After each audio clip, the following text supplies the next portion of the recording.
Los ancestros cuentan que en los desolados bosques del reino de Bastidor existió un poderoso chamán. Su nombre era Belfast, adorado por los pobres y respetado por la realeza. Supo darse a conocer gracias a sus eficaces hechizos. El brujo pregonaba paz y libertad, pero nunca pudo mostrar claridad en sus actos al interceder. Algunos pueblerinos aseguraban que era visitado por una oscura cabra por las noches, otros que el mismísimo brujo se convertía en un cuervo en cada atardecer, conjeturas que solo conseguían respetarlo aún más. Una tarde, Belzemut, un joven cazador de una comarca cercana, llegó con la trágica novedad de que el rey Mido había fallecido. La noticia no repercute de la mejor manera en la aldea, pues todos sabían que su sucesor, el príncipe Fari, odiaba notablemente a los mendigos.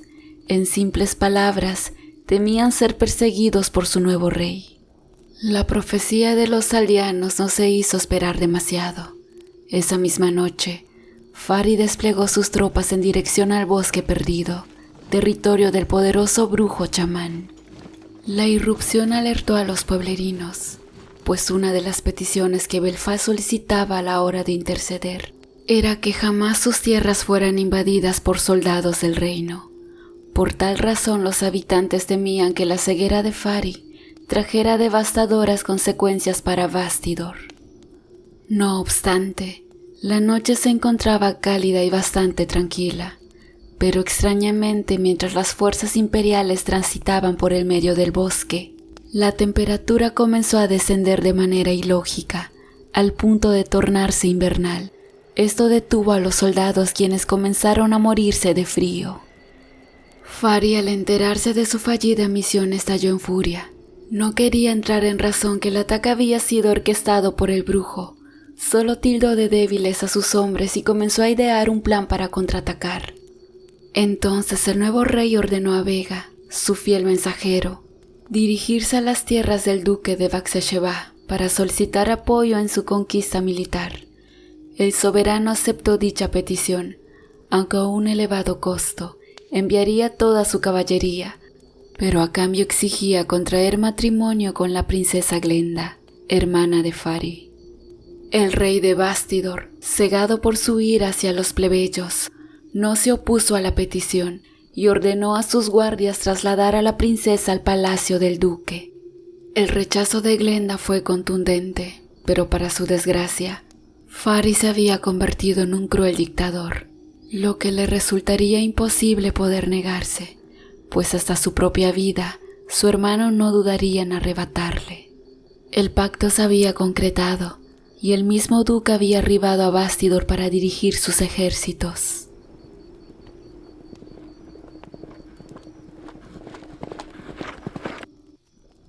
Príncipe Fari, mis condolencias por la pérdida de su padre. Duque Arús, gracias. Es honorífico para nosotros recibir al líder del sagrado templo, aunque permítame corregirlo, no está frente a un príncipe, sino ante el rey de Bastidor. Lo sé, disculpe su majestad, es la costumbre. No sucede nada, duque, es solo para que lo tenga en cuenta. Dé por hecho que así será, rey. Ahora, ¿me respondería una inquietud? ¿Por qué razón solicitó mi ayuda para conquistar sus propias tierras? Tengo entendido que el bosque perdido está en los parámetros de su reino. Le explicaré. Mi padre de niño me contaba historias sobre un hechicero, un chamán que habitaba en una cueva escondida en la corteza de un nogal. Sinceramente, en su momento le creí, y hasta muchas veces me asusté, pero con el paso del tiempo descubrí que todo había sido una farsa. Una de tantas mentiras para proteger a sus mediocres y sucios pueblerinos. Oh, comprendo. Descubrió lo dedujo a su majestad. Duque, quiero creer que no duda de mi palabra. Jamás dije eso, mi rey. Prometió entregarme a la princesa y cumplió. Demostró ser un soberano de palabra. Solo tengo mis inquietudes. Quiero saber a qué nos enfrentamos.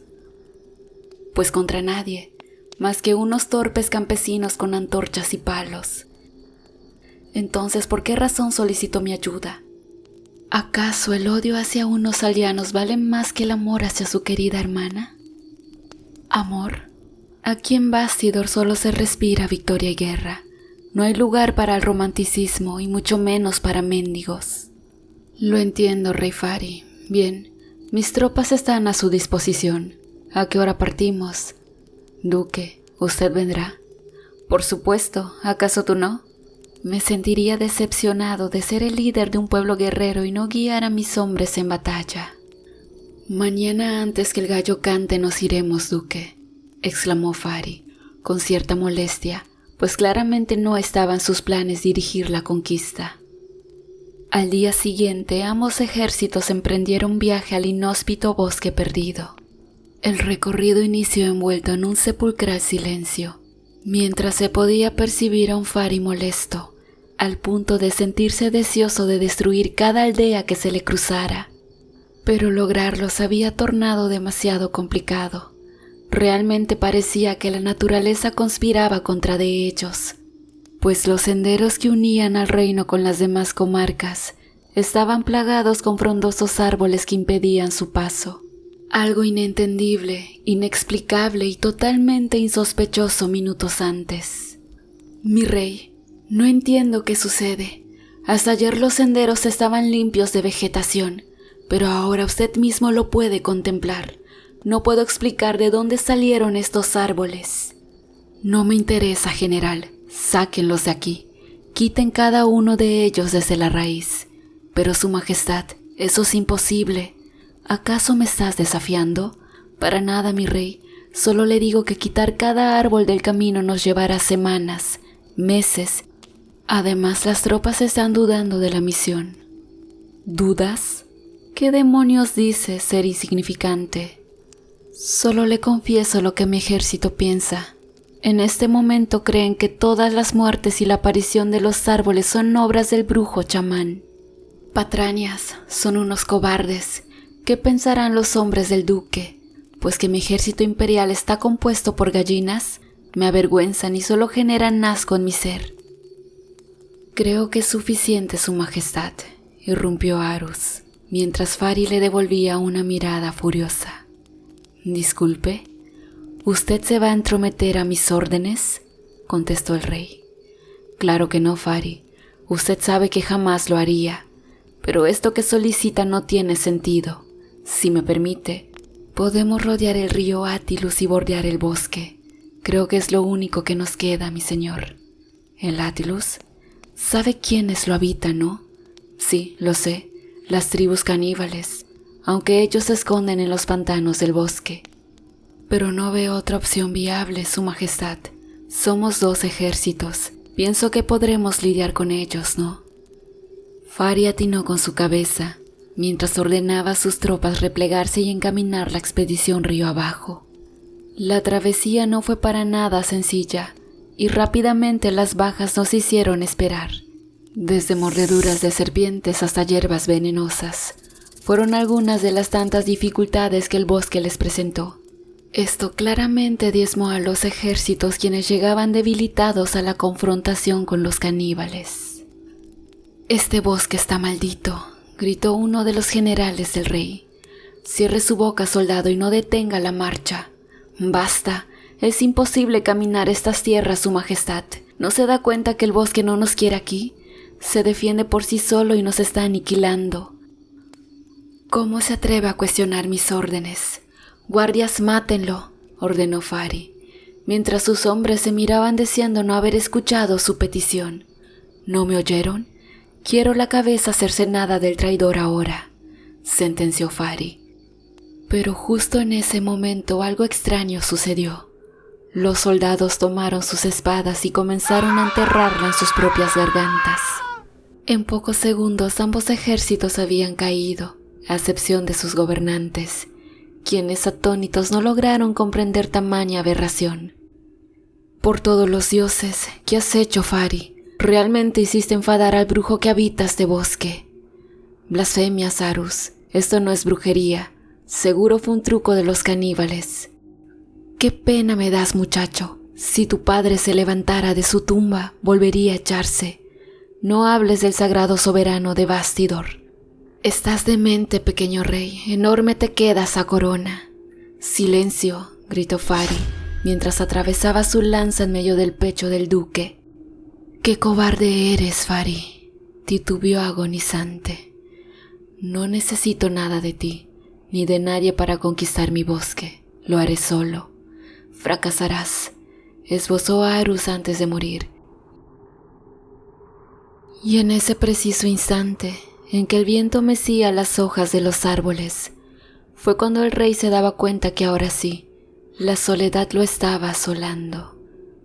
Fueron varios minutos en los que Fari quedó de rodillas pensativo. Observaba la nada misma. Su ceño fruncido detonaba que estaba decidido a continuar con su conquista. Seguía necio en querer creer que todo lo que sucedía no era producto de la oscura brujería de Belfast. Entonces cargó provisiones y se adentró en el profundo bosque, el cual extrañamente se mantenía en calma. Caminó un par de pasos, cuando notó que algo desde las sombras lo observaba. Asustado viró en más de una oportunidad, pero nunca lograba ver nada, hasta que de repente comenzó a oír voces étnicas desde el pantanal.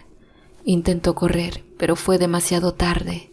Los Ganesha, más conocidos como la tribu caníbal, lo tenían rodeado. Pocas veces podía ver Fari temblar de miedo. Tal vez la razón era que jamás había tenido que empuñar en verdad una espada. Pero, además, porque en ese momento extrañaba con nostalgia a su ejército, sabía que le quedaba poca vida estando allí solo. No obstante, los Ganesha lo observaban fijamente, infundiendo en su mirada miedo y terror. Se cuenta que ellos fueron los primeros habitantes en la región, alejados de la civilización y sobre todo del reino. Por siglos han logrado sobrevivir gracias a su hostil y sanguinario modo de vida, el cual con el tiempo habían adaptado. La tribu tenía un dialecto que Fari poco comprendía, y desde que lo habían rodeado no dejaban de hablarse entre sí. La situación alarmaba al rey, pues parecían estar peleándose por comida, aunque en realidad lo hacían por él. De pronto, desde el centro del bosque una fuerte explosión se escuchó. Todas las aves comenzaron a volar. Los osos, lobos y marsupiales huían unidos en estampida. Hasta los Ganesha escapaban en dirección al Látilus. Solo Fari había quedado tendido sobre el fango. Luego, los árboles comenzaron a abrirse paso, transformando el bosque en una extensa pradera. Y allí fue el momento exacto donde los ojos del rey lograron divisar a aquel extraño de vestiduras oscuras y rostro vendado, el cual caminaba rodeado de cuervos. Fari intentó levantarse y correr, pero una fuerza sobrenatural lo impedía. Realmente la desesperación de no poder mover un solo músculo era perturbadora. El extraño individuo continuó y se detuvo frente a sus ojos. Allí fue cuando Fari se percató que el extraño no caminaba, levitaba. ¿Qué eres?, preguntó aterrado.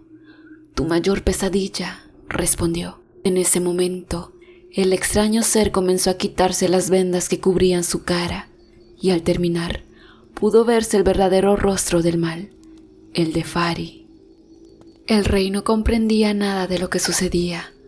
¿Cómo demonios esa criatura portaba su mismo rostro? Esto no es cierto. ¿Realmente eres el hechicero? ¿Tu oscura magia existe? Te lo acabo de decir. Soy tu peor pesadilla. Tengo la desgracia de no poseer un semblante, una cara para ser reconocido, pero sí la virtud de reflejar en ella aquellos rostros malignos que solo pregonan el mal. ¿Qué dices? ¿Acaso establecer orden en el reino no es lo correcto? ¿Te parece justo arrasar las míseras aldeas que rodean tu diadema, rey? ¿O asesinar tus ejércitos y de reinos vecinos? Tú, malnacido, hiciste que todos mis hombres murieran. ¿Yo? Error, Fari. Tú lo hiciste al enviarlos a mi bosque. Recuerda que mientras tu padre gobernaba Bastidor, jamás existieron problemas. ¿Nunca te preguntaste por qué? Pues por cobarde. Jamás tuvo agallas. Me hace gracia tu ignorancia. Mido fue un gran soberano que pisó estas tierras y créeme, entendió que no podía conquistar el bosque perdido, gracias al ejemplo de tu abuelo. ¿Mi abuelo? Él fue decapitado batallando contra los Ganesha. ¿Eso te dijeron? ¿Qué intentas decir? Tu abuelo estaba obsesionado por atraparme, pero su insistencia lo dejó sin rostro, así como tú. ¿Qué? Blasfemias. Querido Fari, soy un brujo chamán, broté de las mismísimas cenizas del inframundo. Al crecer me fue otorgado este planeta para recolectar almas. Después de 1500 años, me di cuenta de que servir al lado oscuro realmente no era lo correcto. Por tal razón me escondí en este bosque, al cual le di vida propia y dediqué eternamente a mi protección de sujetos como tú y tu abuelo. Entonces, si es tan así como lo dices, acaba con mi vida de una vez. ¿Matarte? No, sería una pérdida de tiempo. Además, créeme, tú ya estás muerto en vida, Fari. ¿Qué? ¿Pero qué dices? No te vayas, vuelve aquí, gritó desesperado el sumiso rey, mientras observaba a Belfast convertirse en cuervo y salirse volando por los cielos. Luego el bosque comenzó a restaurarse, volviendo en su totalidad a la normalidad. Los árboles, los animales y hasta los Ganesha, quienes al ver a Fari, extrañamente huyeron despavoridos. El rey se levantó y comenzó a caminar hacia el oeste. Estaba sorprendido. No sabía si todo lo sucedido había sido real o un pésimo sueño. Hasta que finalmente llegó a orillas del Atilus. Se sentía tan cansado que lo único que quería era refrescarse en sus cálidas y cristalinas aguas. Se hincó de rodillas y en el preciso instante en que mojaría sus mejillas, el reflejo lo aterró. Fari no tenía rostro. Rápidamente tomó la espada y al verse espejado en su brillante hoja, constataba que realmente sus ojos, su boca y su nariz ya no estaban, pues literalmente había desaparecido. Destrozado anímicamente y avergonzado de que su reino lo viera así, decidió entregar su vida al majestuoso Atilus, tal cual lo había hecho su abuelo un siglo atrás.